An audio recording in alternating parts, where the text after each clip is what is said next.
So the first time we met, she walked up to me and she said, "Shikamo, Auntie Lydia," and I was like, "Who, me? Shikamo?" Absolutely. It's a phrase. I'm telling you a lie. It's a phrase.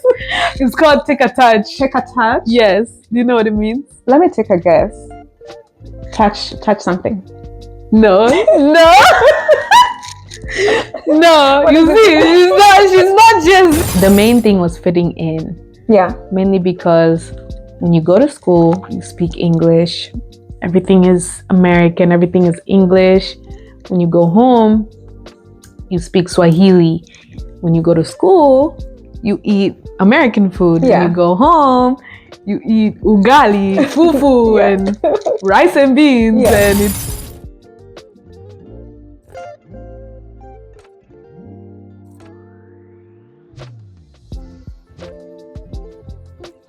Hello there, welcome or welcome back to another episode of Diaspora Honey and Beestings, where we talk about the experience of living abroad, the good, the bad, and everything in between. My name is Lydia Atandi. I am a proud Kenyan that has lived in the US for a little over a decade. And if you're new here, welcome to the fam. And if you're a regular viewer, what do I say? I really appreciate you tuning in. So guys, my favorite episodes are where I have someone on board with me here. And today with me is a young lady here who is just such a vibe. I love her. She is so cheerful and very brilliant, very driven. She is a natural leader, just beautiful in and out. I cannot wait for you to hear from her. But before that, I'll tell you a little interesting story about what happened when we first met. So the first time we met, she walked up to me and she said, "Shikamo, Auntie Lydia," and I was like, "Who, me? Shikamo?" Absolutely. I'll take it. I felt so good because no one had ever addressed me with Shikamo. And I said, "Marahaba mwanangu." And I went around telling people that were younger than me. Did you hear that? It's not Sijui Sasa Sema Lydia. No. It's Shikamo, Auntie Lydia. Okay. And for the people who don't speak Swahili, Shikamo is a very respectful term, a very respectful way of addressing a lady that's older than you. So if you're younger than me, Shikamo is how you address me. Okay. Just kidding. I'm gonna let her introduce her. I'm really excited for this. Take it away, my friend. Hello guys, my name is Mary Alice, or also known as Merina. I am originally Tanzanian, but I was born here in America. And yes, the first time we met with Lydia here, I was like, "Shikamo, Auntie Lydia," and I still do it until today. So, yeah. That makes me so happy. Yeah. What are you, Merina? Are you a student? Tell us what you do. Yes, I am currently a student. Okay. I am trying to go to med school eventually and become a doctor. I'm also working right now as a CMA so far. So, yeah. That's what's up. Mm-hmm. All right. Have you ever been to Tanzania? Yes. Awesome. I've been there for like 4 times. Nice. Already. I was actually there like this last summer. We had like a mission trip. So Oh, really? it Cool. was pretty awesome. Did you like it? Yeah. Awesome. Yeah. And then she speaks fluent Swahili. It's mind-blowing too. So Yeah. all right. Try. Awesome. Yeah. So before we get into the heart of our conversation today, we're gonna test and see whether I can pass for a Gen Z. She's Gen Z. Are you even a Gen Z or you're younger? I feel like you're younger. You're No, not a Gen Z, I'm Gen Z. I'm Gen Z. Are you sure? Yes. I mean, I'm glad I'm Gen Z because Okay. not gonna lie, people be thinking I'm a millennial sometimes. No. I guess because I feel like you're younger than Gen Z. Like I wasn't sure whether you're Gen Z or younger than Gen Z. I'm Gen Z. I'm there. Okay, so she's gonna ask me some. She's gonna test my Gen Z knowledge. Let's see if I can pass as a cool Gen Z kid. Mm-hmm. All right, take it away. For Gen Zs, Mm-hmm. I'm not exactly sure how you would pass. I guess it's mainly the songs that we have. No, I wouldn't say the songs. There's this phrase that's been going around. Mm-hmm. It's called "take a touch." Take a touch? Yes. Marina, you've made that one up. No. It's a phrase. I'm telling you a lie. It's a phrase. It's called "take a touch." Take a touch? Yes. Do you know what it means? Let me take a guess. touch something. No. No, you see, she's not Gen Z, you see. Okay, what does it mean? It's like calm down. Calm down. Yeah, like take a touch, calm down, like chill. Okay. Yeah. All right, let me see if I can get another one.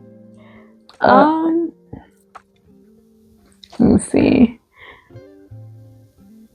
I'm not exactly. There's none in mind so far, but that was the main one that I could get off the bat real quick. The Gen Zs at work have been saying stuff, and us millennials are like, huh? Yeah, for sure. They like to say, "Be so for real," and I'm like, oh, okay. Be so for real. Be so for real. Yeah. And they also like to say, what else do they say? It's giving. I think giving. It's giving. Clock it. Yes. Clock it. Yes. Clock it. Yeah. The clock it one. I've had it quite a bit too. Yes, for sure. That's Gen Z. Clearly, I have miserably failed the Gen Z test, but I'm gonna give myself an E for effort. Okay, we'll take it. Okay, my dear. I'm gonna jump right into the questions that I wanted us to have a conversation about today. So you, my friend, have grown up Tanzanian American, right? Yes. Tell us what you enjoy about growing up as a Tanzanian American kid. What you enjoyed? I feel like what I enjoyed mainly was learning about my culture, learning about my side as a Tanzanian. Mainly because as you grow up, you learn, the way we Africans handle things or the way we do things compared to what normal Americans would do things. So I guess it was just being able to fit in, but understanding the best sides of being a Tanzanian while being an American at the same time. That's getting the best of both worlds. Yeah. Awesome. And then there must have been some challenges to growing up Tanzanian American. Yes. What would you say were some of them? The main thing was fitting in. Yeah. Mainly because when you go to school, you speak English. Everything is American. Everything is English. When you go home, you speak Swahili. When you go to school, you eat American food. Yeah. When you go home, you eat ugali, fufu, and rice and beans. Yeah. And it's just like a lot of those things fitting in was the biggest problem for me. Yeah. And I have had a conversation with a couple of ladies that are your age, just young girls in their early 20s, late teenagehood, and they said the same thing pretty much, not feeling African enough and not feeling American enough, but the one thing though that we said with the conversation I had with my other friend called Natalie was that a good thing is that nowadays there's usually a community of people like you who, even if you don't exactly feel like you fit into one of those two main groups, there's a community of such people, Kenyan Americans, Tanzanian Americans who share the same sentiment. So I guess that's a good thing. Yeah, I agree. I think it's like I've seen so much of these like African, like groups that have been made. Yeah, like even in colleges, like there's this. Sorry, there's this thing called ASCA or something, and it's like a whole like African group that's like I've seen at WSU. When my brother he was going to WSU, so they had this like whole community full of different types of African, West, South, East, all the regions, and you just like all together doing stuff, learning about their different cultures of Africa, right? But also being able to relate in the aspect that they're American, or maybe some of them were born in Africa but they came young too. Yes. And it's like there's a lot of stuff that you relate to for not fitting in. Absolutely. Yeah. And then Merina, I really admire how you relate with your parents. I think you guys have a great relationship. How have you managed to keep it that way despite the differences? First of all, there's a generational difference. Of course, everyone has a generational difference with their parents. And then, so there's that generational difference. And then there's that difference in upbringing. I'm sure you guys probably don't agree 100% on everything. There must be some differences. How do you still maintain a good and working relationship with them despite those differences?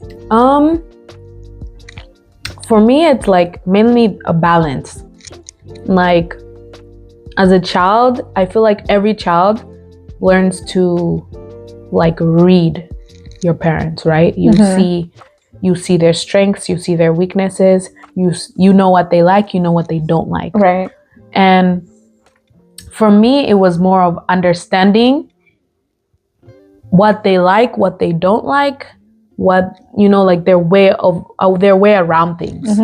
So that was the biggest thing that I used as my strength. To be able to compromise, I would say. Like, my biggest thing would be to compromise with my parents. Right. There's a lot of things I would know automatic, like this is something they would not agree to, even if I wanted it badly.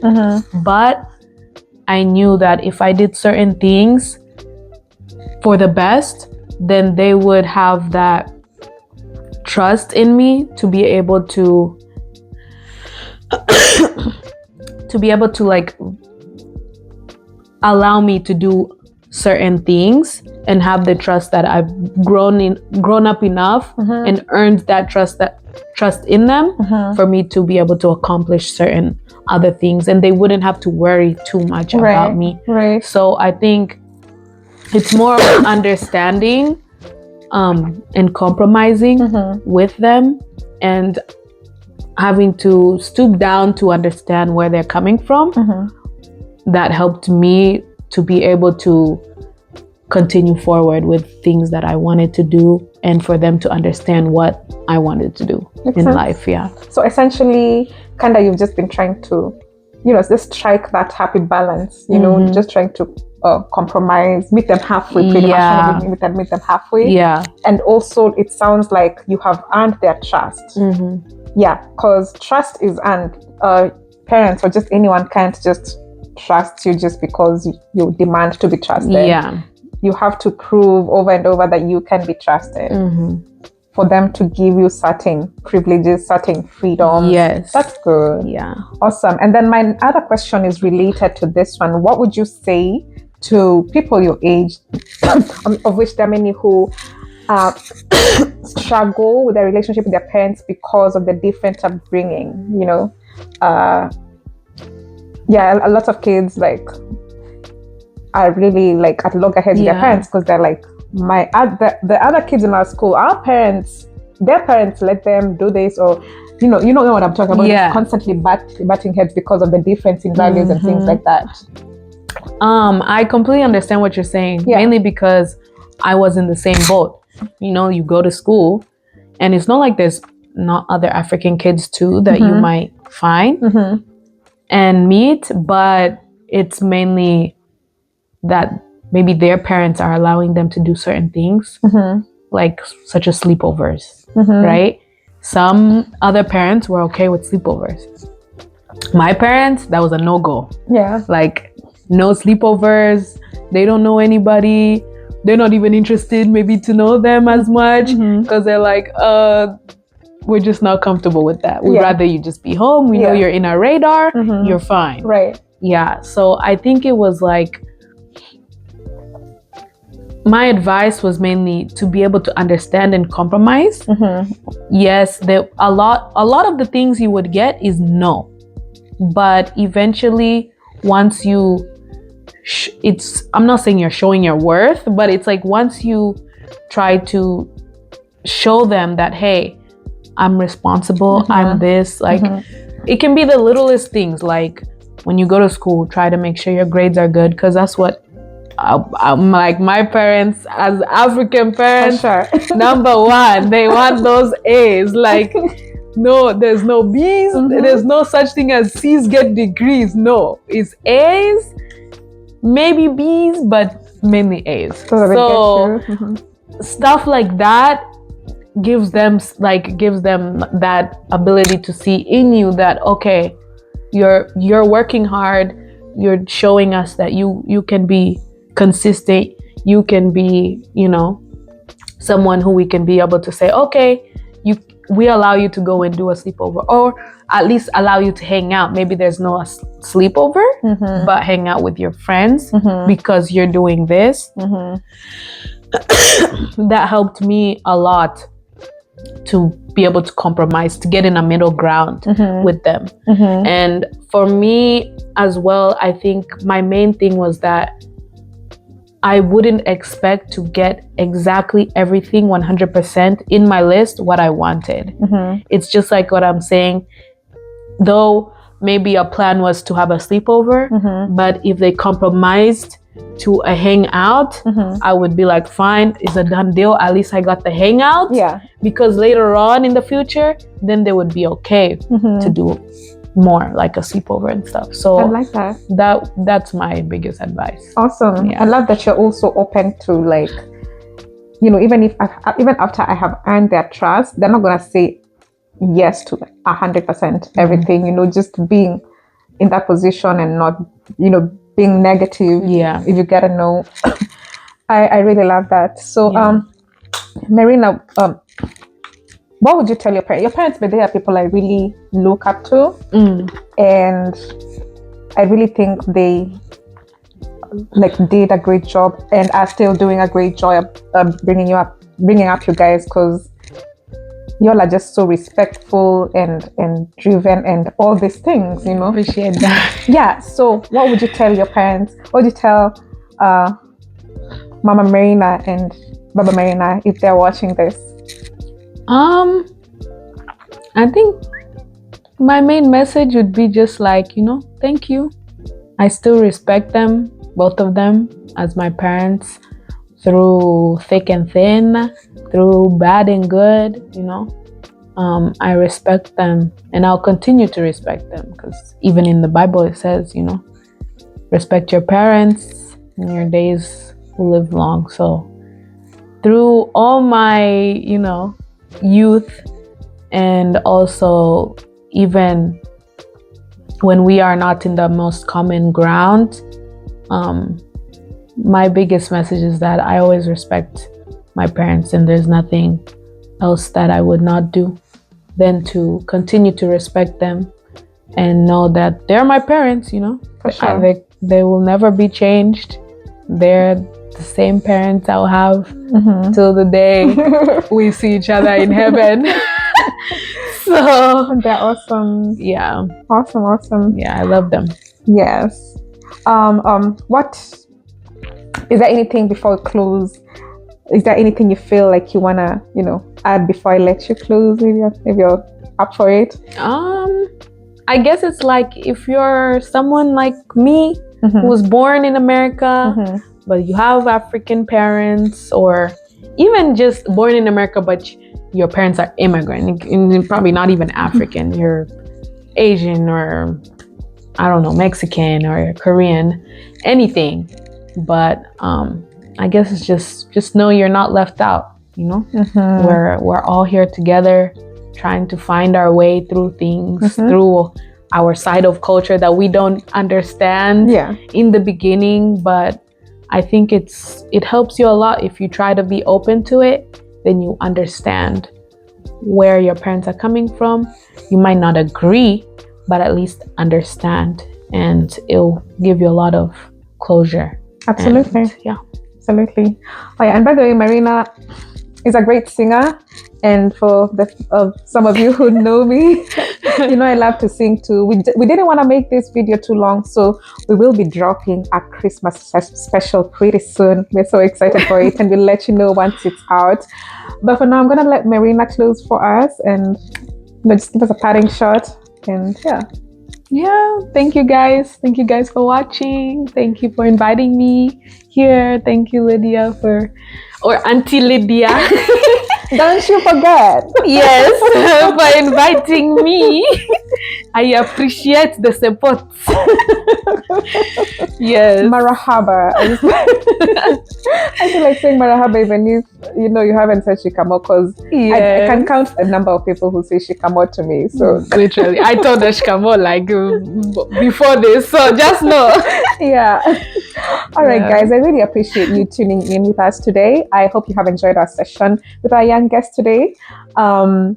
Like I said, if you haven't subscribed, kindly consider subscribing. Subscribe. Yes, so we can have more content about this, just different aspects about living abroad, different topics. And I wish you a happy holiday coming ahead. May God bless you. Take care, and I will see you on the next video. Bye. Bye.